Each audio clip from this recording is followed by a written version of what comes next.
it's good to know that God knows what we are going through.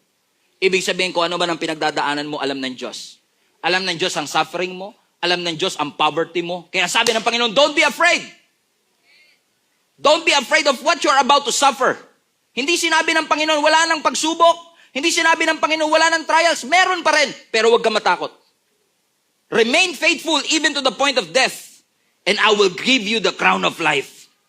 God knows that we are going to be in pain. God knows that we are going to suffer. God knows the pressure that you are going through. Alam ng Lord yung mga crushing, alam ng Lord yung absolute poverty, pero nangako din ng ating Panginoon, kung ikaw ay magtatapat hanggang wakas, you will receive the crown of life.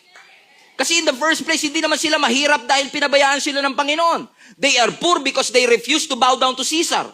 They are poor because they stood up to their faith. Tinindigan nila ang kanilang pananampalataya, kaya ang sabi ng Panginoon sa kanila, may mga mas matitindi pang pagsubok na darating. You need to have a daring faith. Pananampalataya na kahit anong bagay ay walang kinakatakutan. Sapagkat ang pinangahawakan mo ay hindi ang iyong sitwasyon, kundi ang pangako ng Panginoon na siya'y buhay at nananatiling buhay. Alam kong marami kayong sinakripisyo. Hindi nyo binaba at kinompromise ang inyong pananampalataya.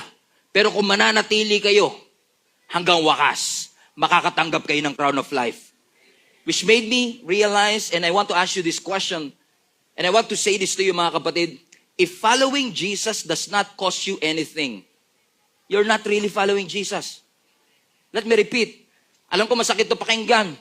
Okay? But if following Jesus does not cost you anything, you're not really following Jesus.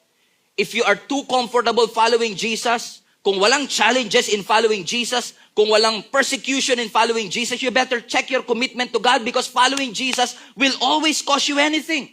It will cost you something. Laging may sakripisyo pag sumusunod sa Panginoon. Amen.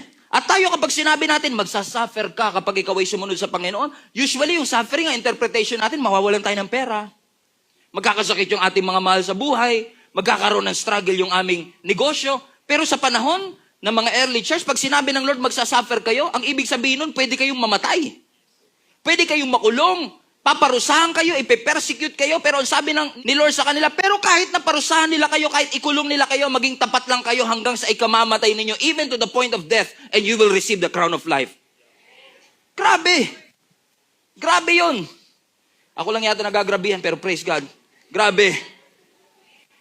Ibig sabihin pala, kahit pala, nagsisimba na ako, may opposition. In fact, let me say this to you. Matatauhan kayo dito eh.